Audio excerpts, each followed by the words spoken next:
So they said to me, whatever you do, don't press the red button.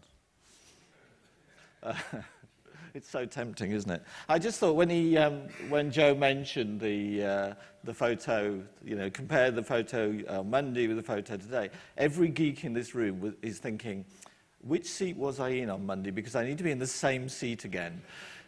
At least I was.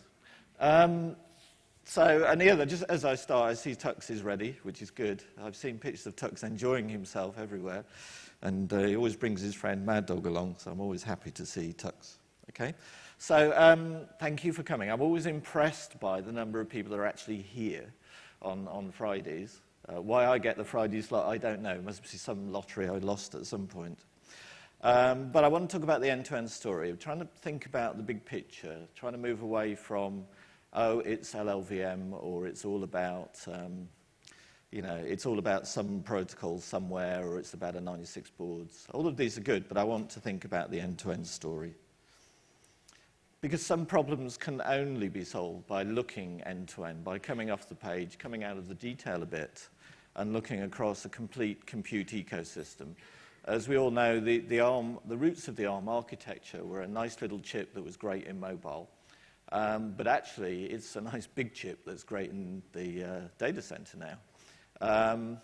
And so the problems have moved and changed, and they're bigger and they're more joined up. There are billion, trillion-dollar businesses, coming to believe that using ARM technology and open source technology is the way to go in the future. So we need to look at kind of across this.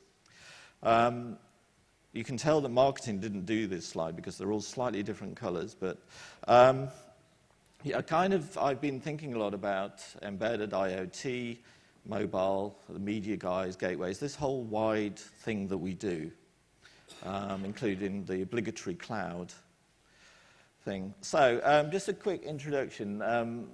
My team, Octo, which is why there's a little octopus in the top, is sat, Rob's not sat with the others, but he's sat one row back, which is nice. What do we actually do, the Fantastic Four? What do they do? We try and work across silos, and we try and figure out and help strategy across the various groups. So we work with the segment groups, which are obviously run by the directors, but we go and interfere. We go and have a look. We go join in. We go work with members, with folks, with technology. Mostly we impact the next cycle. So we're very privileged in that, generally speaking, we're not running around trying to deliver anything this cycle, but we're always trying to think about the next thing. And HPC is one of those things we've been thinking about.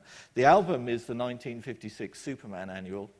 I wasn't born when it was printed, but it was my favorite book when I was a child. It's wonderfully sexist and old and falling apart, and I found it the other day clearing up my office at home. Octo, so here we are. I put some pictures in just in case you didn't know them, and you may notice Martin's in there as a pseudo-Octo HPC guy. And by no means, this is not static in any way, shape, or form. These guys move around, and you see where they are at any given moment. So we are looking across Linaro at common technologies, standards such as device tree, looking at things like HAL, just getting involved and working across the various teams. So, what's a reference platform?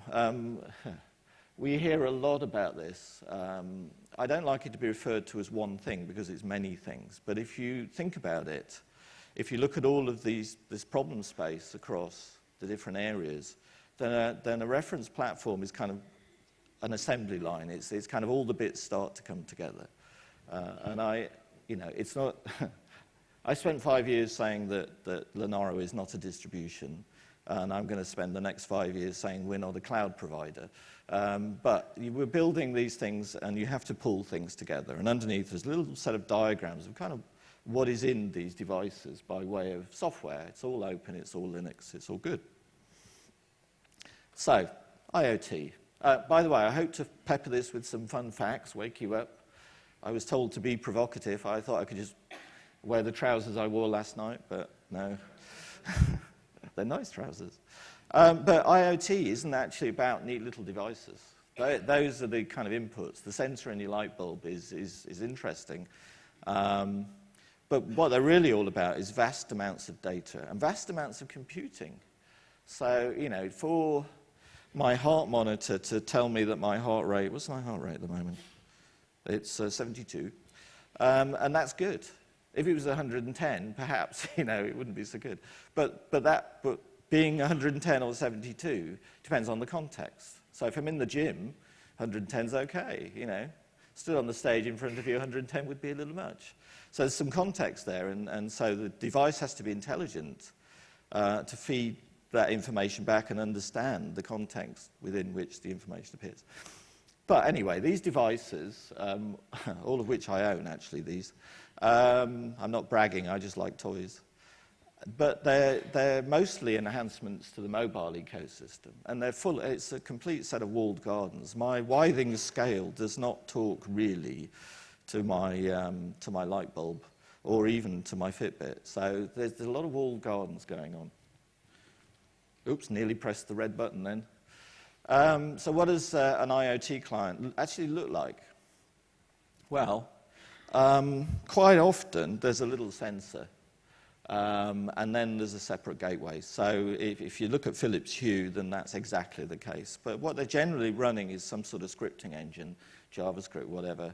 They've got a bunch of standard protocols, all the usual acronyms, and then there's some libraries that connect them to their ecosystem. If you look sort of to the right of the nest, that's an intelligent or smart device. Everybody's got different names. I don't like the names constrained, by the way, in this. And you put the gateway and the sensor together, and that's what Withings have done as well, or Withings. Does anybody know how to pronounce it? Because I don't. So they all look kind of like this, and they're a Cortex-M or they're a Cortex-A running Linux.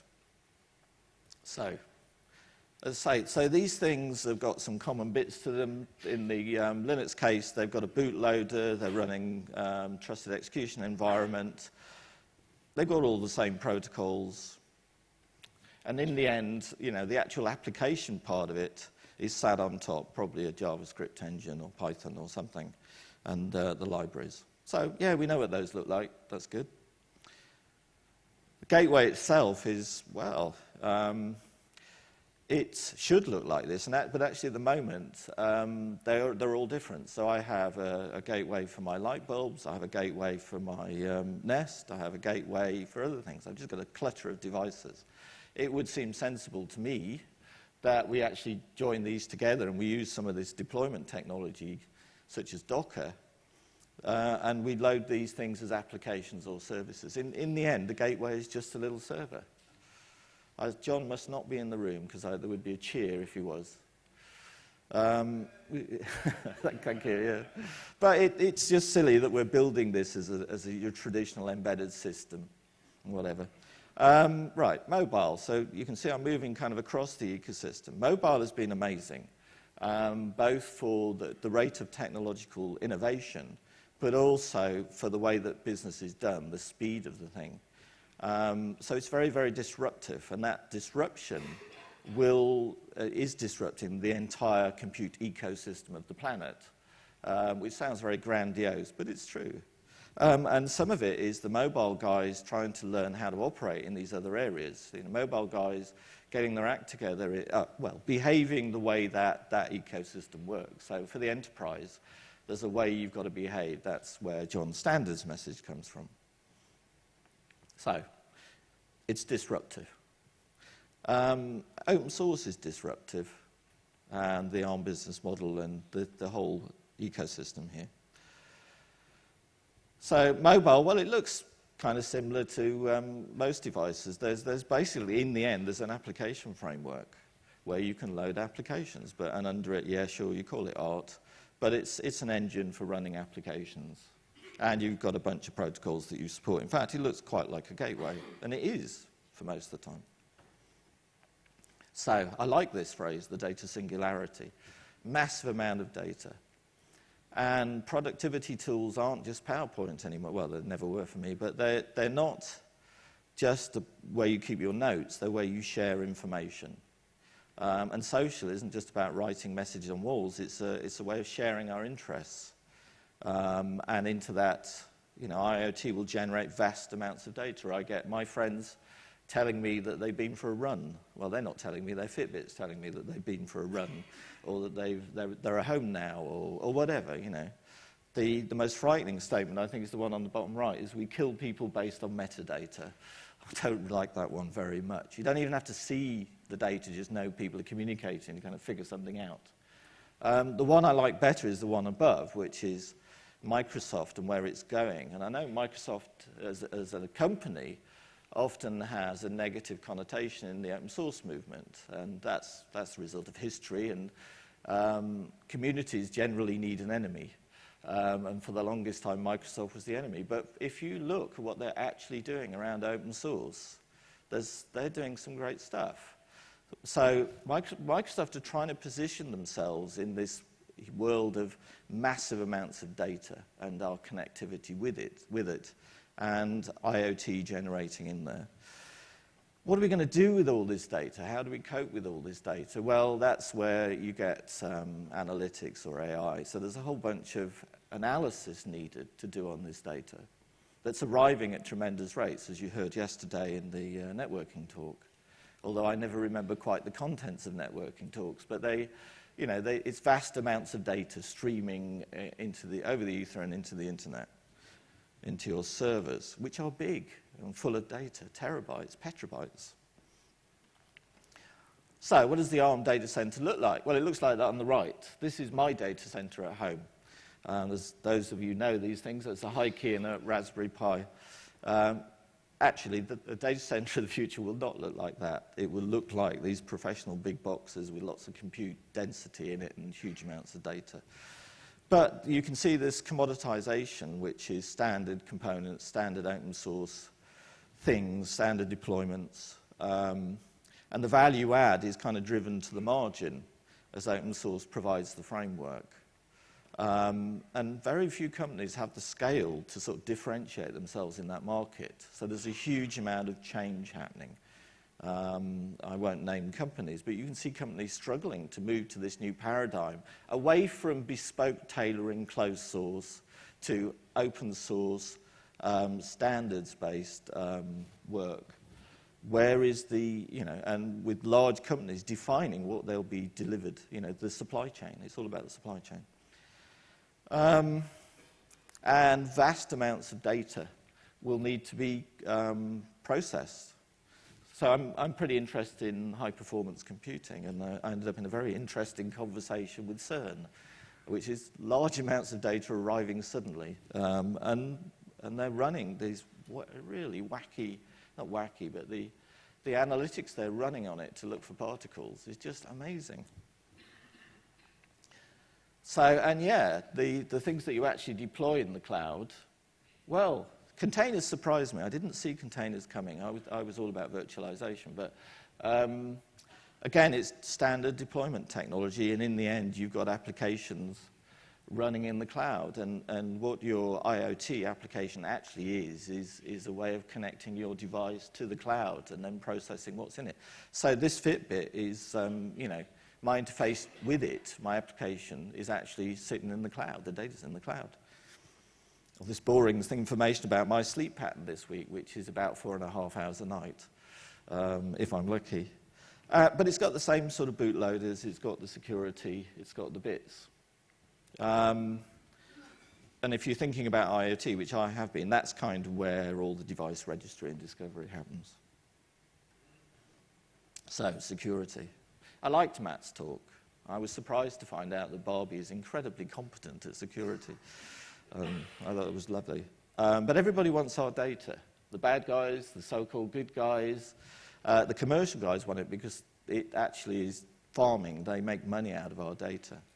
And they offer me in return, they offer us in return, wonderful services that actually are valuable, But it's more about the physical threats. Not just about the physical threats, it's about responding and understanding you will have been hacked. The recent glibc bugs show just how vulnerable some key pieces of software are. And I thought I might amuse you with just sharing some interesting hacks that I've read around recently. So I nearly bought one of these until I read this. So if you clone your network SSID, you can telnet to the kettle, passwords all zeros, and then it'll tell you the passwords of every other network it's ever been a member of. So, question, do you put your domestic appliances on a separate Wi-Fi? I just didn't buy it, but if I bought it, I'd put it on a separate Wi-Fi. Okay, teddy bears. I think we kind of heard about this, but this is pretty scary too. The API, the web service, was not verifying who was sending it messages, so you could send bogus messages and find out all sorts of things about your children. Now, I don't want to, my children are, 29, 28, 26, but even so, and one of them has teddy bears, but he wouldn't like me to tell you who that is. But yeah, he still wouldn't like someone to find out information about him. Right, and the car one is funny as well. Yeah, if you know the last 5 digits of the VIN number, then you can control the heated seats and the air conditioning. And there's the request there. And there's a lovely video on the web showing exactly that. So this is the Leaf. This is an electric car, which is kind of interesting. So there are just very basic vulnerabilities out there, and people are not thinking end-to-end. It's a complicated world.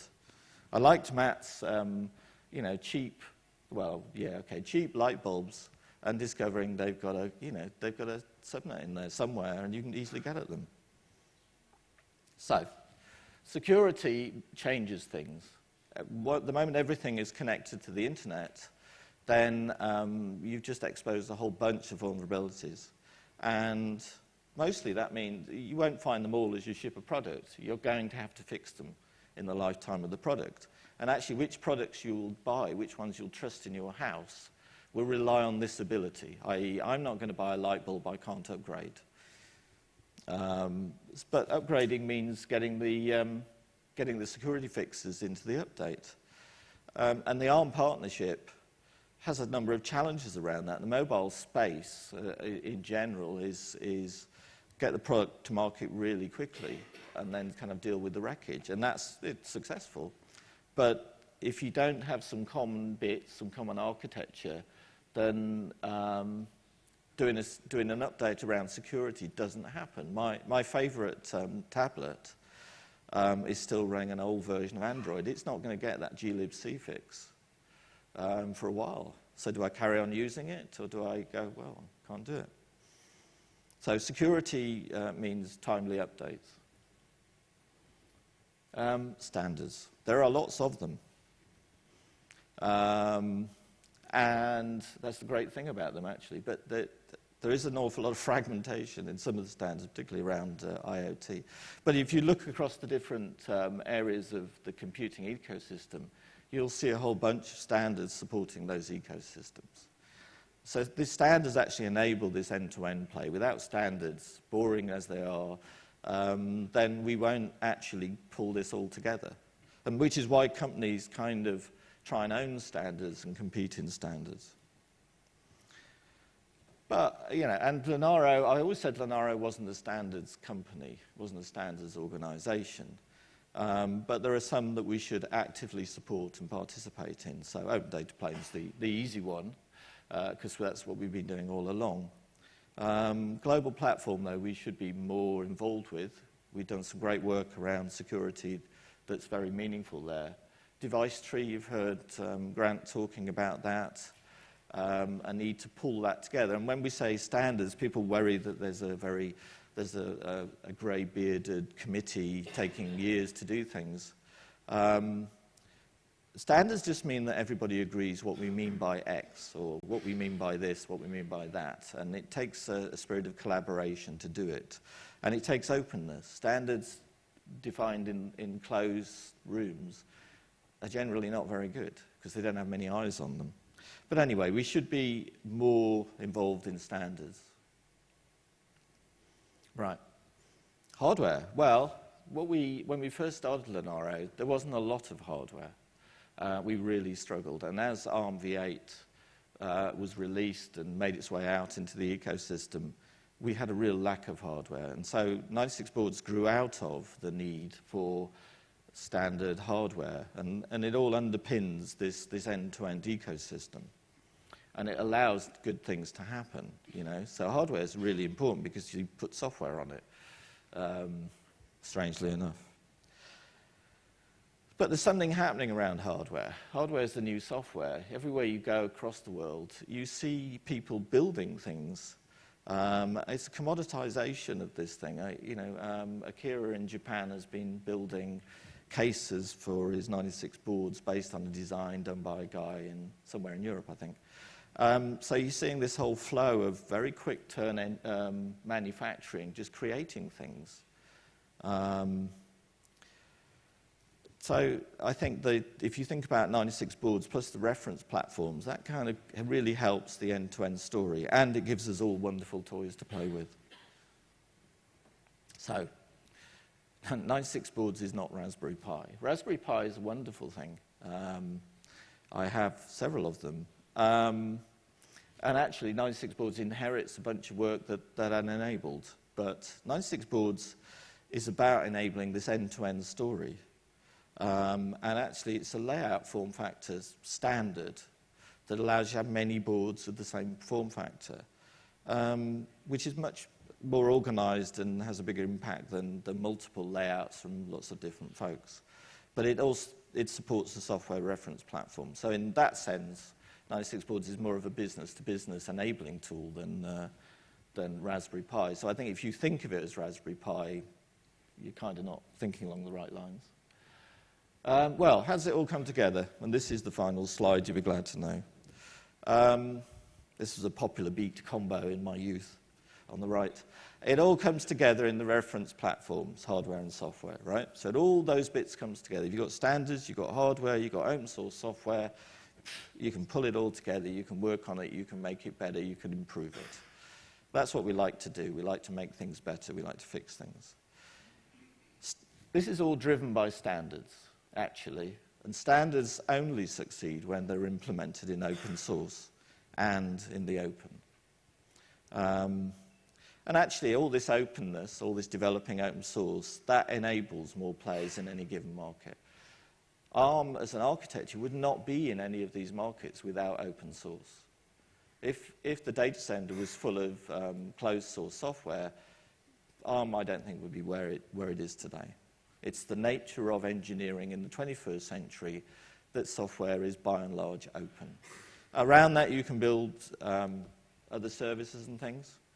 And this is, the way this happens, the way standards and hardware and open source play together, that's how the ARM ecosystem plays. That's the game we all play, and the game that we all love. So I hope I haven't taken up too much of your time, but that is the end of my talk. Thank you.